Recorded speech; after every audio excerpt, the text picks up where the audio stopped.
대통령의 순방 일정을 한번 볼게요. 사진 한번 띄워주시면 7월 29일 날 어제죠. 동포 칠레에서 산티아고에서 동포 만찬 간담회를 했고요. 31일, 그러니까 29일, 30일에는 정상회담하고 오늘 이제 아르헨티나로 넘어갔어요. 부에노스아이레스에서 뭐 정상회담 하고 그 다음 아르헨티나 다음이 독일이에요. 독일. 근데 독일의 지금 공식 일정은 8월 2일 동포 간담회가 하나 잡혀 있습니다. 근데 이거에 관련해 가지고 소위 말하는 진보 진영의 어떤 사이트에서 커뮤니티에서 이런 얘기가 더라고요. 이재망이라고 돼 있어요. 이재망 8월 2일 독일 동포 간담회. 독일은 가보고 싶고 뭐라도 만들어야겠고 세금으로 여름 휴가는 가야겠고 만든 게 8월 2일 독일 동포 간담회가 다냐. 대통령들이 해외 순방 가는 게 맞지만 저건 좀 아니지 않냐.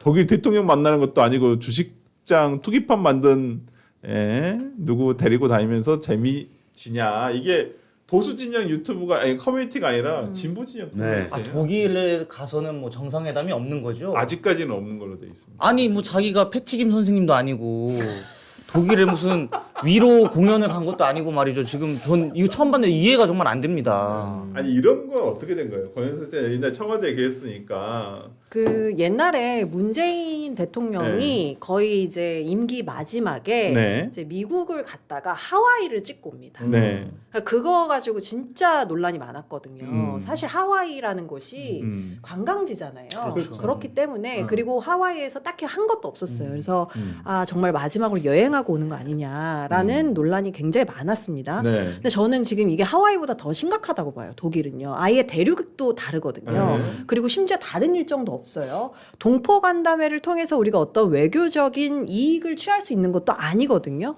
그렇기 때문에 지금 이재명 그래서 저는 처음에 이 일정을 보고 여기에서 제가 말을 했나 그랬을 거예요. 그러니까 이 순방 일정이 이미 다 공개가 됐고 다 정해졌으니 그러면 차라리 이렇게 되면 여사를 데려가지 마라. 맞아요. 왜냐하면 지금 그 국회의장도 그렇고 선관위원장도 그렇고 와이프 이슈가 너무 많았잖아요. 와이프 데리고 다니면서 여행 다니냐 그것도 세금으로 그랬기 때문에 근데 심지어 지금 독일에서는 동포 간담회밖에 없다라는 거는 어떤 외교적인 이슈가 전혀 없는데 간다는 거거든요. 그거를 이제 국민들이 다 알아요. 그렇기 때문에 저는 여사라도 데려가지 말았어야 된다라고 봤는데 지금 김혜경 여사 단독 일정도 굉장히 많습니다. 심지어 그래요? 칠레나 아르헨티나 가서 본인이 뭐 K-팝 공연장 돌아다니고 그러니까 저희가 언론을 통해서 못 볼 뿐이지 지금 여사도 본인이 세금을 지금 따로 쓰고 있는 게 있어요. 그런데 우리가 직전 정보를 한번 찾아보자고요.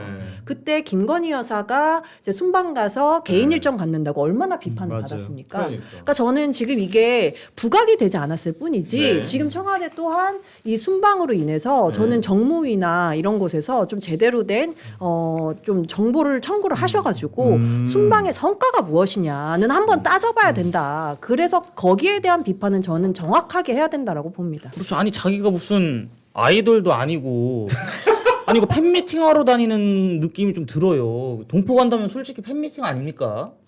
자기가 보통 어떻게 준비해요? 동포 간담회는 대사관에서 아니면 거기 주재하는 원래 대사관에서 다 해요. 대사관에서 다 준비하고 뭐 교민 단체들이랑 해서 미리 준비합니다. 아니 이 정도면 중증 연예인병이 걸린 것 같아요. 본인이 대통령이 아니라 신조 대변인 정말 본인이 무언가 대한민국을 대표하는 그 셀럽으로서 그 각 나라에 계시는 우리 국민들을 위로하기 위해서 팬미팅을 간다라는 느낌을 갖는데 자기가 뭐 방탄소년단도 아니고 말이죠. 이런 식으로 가면은 그 현재 교민들의 속만 뒤집어 놓을 뿐이고 우리 국내에 계신 국민들도 지금 우리 상황이 얼마나 안 좋습니까? 근데 대통령이 외국에 돌아다니면서 성과는 없이 그 동포들로부터 꽃다발만 받는 그러한 모습을 보시면 얼마나 속이 뒤집어지겠습니까? 아니, 근데 이거는 비국 일정이 있을 수 있어요. 지금까지 이제 오픈이 안 됐을 뿐이지. 비공개. 원래 이제 순방 일정을 가게 되면 확정이 되면 한 일주일 전쯤 해서 안보실장이 내려와서 브리핑을 해줘요. 그래서 어느 나라 가서 뭐 하고 뭐 한다. 근데 이제 국가별 디테일하게 하진 않아요. 근데 순방 책자에는 다 들어가 있을 텐데 아직 엠바고가 걸려 있을 가능성이 높아요. 만약에 지금 가서 이게 상식적이지가 않잖아요. 남미에서 갑자기 유럽을 갔다가 한국으로 온다는 건 그래. 동선상 상식적이지가 않아요. 특별하게 예외적인 경우가 아니면 그러면 만약에 가서 동포 간담회만 하고 온다? 이것은 비판의 소지가 다분하죠. 그래서 이거는 있을 수 없는 일이에요. 제가 볼 때. 뭐가 있을 것이다. 동포 간담회만 하는 건 있을 수 없는 일이에요. 네. 동포 간담회는 순방 가면 늘 하는 겁니다. 늘 하는 거예요, 그냥. 근데 동포 간담회가 메인이 될 수는 없어요. 그러면 아마 뭐 이 여러 안보 관련된 일정이나 북한 관련된 일정이나 무언가가 있을 겁니다. 아니면은 빅테크 관련된 거나 그 있을 거라고 생각을 해요. 근데 그거를 하기 전까지 오픈하기 좀 어려운 상황일 수 있어요. 그래서 저는 제가 뭐 그 정보를 두둔하는 게 아니라 혹시 우리가 여기서 막 맹비난을 했는데 다른 일정이 오픈되면 좀 그거는 우리가 알 수 없는 거니까. 근데 만약에 동포 만찬 간담회만 한다. 그럼 그거는 내려요. 독일을 가. 우리나라 정도의 경제 규모가 되는 국가의 대통령이 순방단, 기자단까지 이끌고 독일을 가요. 그럼 1호기를 타고 내렸는데 가서 정말 아무 일정 없고 독일의 정상급 인사를 만나지 않고 동포 간담회만 하고 온다? 이건 있을 수 없는 일이에요. 우리 이번에 샌프란 가갖고 기업인들 만났잖아요. 그거는 젠슨 황 뭐 이런 정말 유수의 기업인들을 만났으니까 국민들이 그나마 오케이 하는 거예요. 미국 갔는데 미국 트럼프도 못 만나고 관세 협상이나 뭐 이런 이 현안 관련돼서 아무것도 하지 않고 아무도 만나지 않고 온다. 있을 수 없는 일이에요. 저는 이거는 가서 누구라도 만나고 올 거라고 봐요. 진짜 이민찬 위원장 말처럼 뭐가 있었으면 좋겠어요. 그러니까 당연히 있겠지. 저희가 비판한 건 이제 동포 간담회만 있으면 안 된다라는 안 된다는 거죠. 취지에서 비판을 한 근데 거니까. 뭐 들어보니까 일리가 있어. 저도 있기를 바랍니다 정말. 네, 그러니까 다들 이제 뭔가 서프라이즈가 있었으면 좋겠다. 왜냐면 우리 바람이야, 다.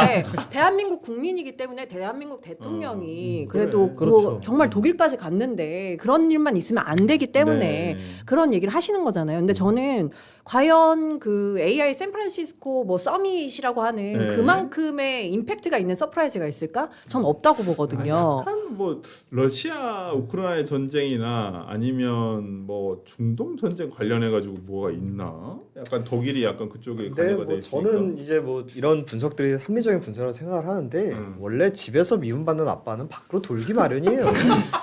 그러니까 본인께서 본인 밑에 사람 시켜갖고 도박장 열었다 거기 돈 잃은 사람들이 맨날 찾아와가지고 내 돈 내놔라 내 돈 내놔라 하고 있는데 집구석에 있고 싶겠어요. 그러니까요. 근데 또 어떤- 어떻습니까? 뭐 어떤 아까 서프라이즈 얘기한 일정이 것처럼 나와도. 해외에 가면 국빈이잖아. 그리고 교포분들 우리 교포분들이 야 우리나라 대통령이 우리 보러 온다 그러면 얼마나 기뻐. 그럼 거기 가면 또 마음이 좋은 거예요. 그래서 원래 사고 치는 아빠들은 집에 잘 안 들어옵니다. 야, 밖으로 돌기 마련이에요. 아니 뭐가 있겠죠. 근데 우리가 진짜. 이런 얘기를 나누는 것도 이미 순방 징크스가 생겼고 이 순방 효과를 온전히 누리지 못하고 있다는 방증이에요. 그렇죠. 그러니까 이재명 정부 지금 요즘 뭐 해외 나간다고 국민들이 박수 쳐주지 않잖아요. 그리고 해외 나가 있는 동안 야당이 뭐라고 하지 않아요. 맞아. 여권에서 늘 사고 치잖아요. 그렇죠. 조정식 의장부터 해서 뭐 그러니까 정청래 대표가 대표 시절에는 본인이 더 맡아서 그 역할을 했는데 이제 후보가 돼가지고 이제 하니까 이제 조정식 의장이 그걸 사고를 정청래 대표 문제가 아니었다니까요. 아니 근데 이게 8월 2일 일정인데도 아직까지도 이 공개가 뭐 안 될 근데 수 됐어요. 있어요. 저는 근데 저는 더 이상의 일정은 없을 것 같은 게 여기도 보면 경유지 방문 일정이라고 돼 있거든요. 그렇기 때문에 저는 더 이상의 일정은 없을 경유지 것이다. 그럼 아마 기름 넣는다고 할 예, 거예요. 예. 그런데 그 아니 사이에 굳이 공포 독일에서? 간담회를 하는 것이다라고 하는 남미에서 것이고 한 번에 못 오기 때문에. 네, 그래서 만약에 뭐 한다고 하더라도 근데 저는 이거를 이제 국민들이 어떻게 바라보느냐는 저는 더 중요하다고 보거든요. 맞아요. 그것도. 지금 청와대에서 제일 답답해하는 게 내가 이렇게 좋은 정책을 내는데 공무원 니들이 제대로 홍보를 못 해가지고 국민들이 내 정책을 모르는 거 아니야? 막 이러고 있다는 이 거예요. 모든 정권에서 하는 얘기. 네, 이거 그래서- 어디서 많이 듣던 얘긴데. 그래서 지금 공무원들 감찰도 되게 많이 받는데요. 홍보 제대로 못 한다고. 그러니까 그런데 사람들 이것 잡더라도 또한 되는. 마찬가지일 수도 있어요. 내가 이렇게 이 짧은 시간 안에 동포까지 만나고 온다고 하는데 그거를 왜 비판해라고 할 수도 있는 정부이기 때문에. 근데 이 순방을 준비를 해보면 네. 늘 그래요. 순방은 원래 이 정무직들이 청와대 가잖아요. 네. 그러니까 거의 대부분이 처음이에요. 그렇겠죠. 국내 정치에서 특화돼 있고 네. 국내 정치의 프로파간다에 특화된 사람들이 정권을 잡고 청와대 네. 가잖아요. 네. 그러면 국내 정치에 익숙한데 청와대의 업무는 대부분이 외교 경제예요. 그렇죠. 그러면 네. 국내에서 특화된 사람들이 일을 잘 못해요. 아. 특히나 이 순방은 외교부에서 키를 잡고 가고 그렇죠. 외교부와 산자부 뭐 이런 경제부처에서 잡았고 가요. 그리고 외교부에서 큰 틀을 짜와요. 네. 그리고 외교비서관실이랑 다 해서 큰 틀을 짜 옵니다. 네. 근데 그게 늘 마음에 들어하지 않아요. 왜냐면 그런 섹시한 게 별로 없거든. 아. 그리고 외교부의 중점은 이런 국가들은 얼마 만에 가는 겁니다. 교민들을 격려해 주셔야 됩니다. 의미 있는 일정입니다. 이렇게들 돼요. 그러다 보면 이 순방 일정에 꼭 그걸 껴놓게 되고 네. 그런 것들을 하게 돼요. 그리고 교민들은 반응이 굉장히 좋아요. 그렇지. 대통령 본국에 나의 고향에 있는 대통령이 이념을 떠나서 우리나라 내가 지금 살고 있는 그렇지. 곳에 오면 되게 반응이 좋단 네, 말이에요. 네. 그러니까 그런 것들 때문에 또 이게 노는구나. 마취제를 맞게 돼요. 알겠습니다. 우리 주제 하나 했는데 이제 셋인데 우리 곡 데일리 끝내? 패널님께서 그러니까 빨리 하는 걸로 하죠. 짧게. 아니 근데 되게 좋은 경험에서 나온 기자 경험에서 나온 얘기라서 저는 좀 재밌게 들었습니다. 아니 되게 많이 배웠습니다. 저도요. 네. 그러니까 우리는 또 계속 욕만 하고 있었는데 뭔가 있을 것 같다는 생각이 하니까 그래도 좀 근데 기대가 이러고 없으면 없어. 진짜 나는 없다. 이건 나는 없다의 합류 함표. 문제가 아니라 그거는 이재명의 문제지. 이재명 나는 없다의 대통령 함표. 문제지. 없으면 진짜 책임져야 될 진짜 일이지. 실망인데. 그러니까 동선이 남미만 갔다가 왔으면 상관이면 갑자기 유럽으로 건너가는 맞아요. 거니까 위원장님 말씀처럼 뭐가 있으니까 가지 않겠느냐라고 저희가 기대를 할 필요는 있다고. 그러니까 우리처럼 이렇게 1차원적으로 깐 게 아니라 빌드업 하신 거예요. 근데 너 만약 없었어? 그럼 너는 개판친 진짜 거야. 아무것도 없다. 빌드업을 제대로 하신 겁니다.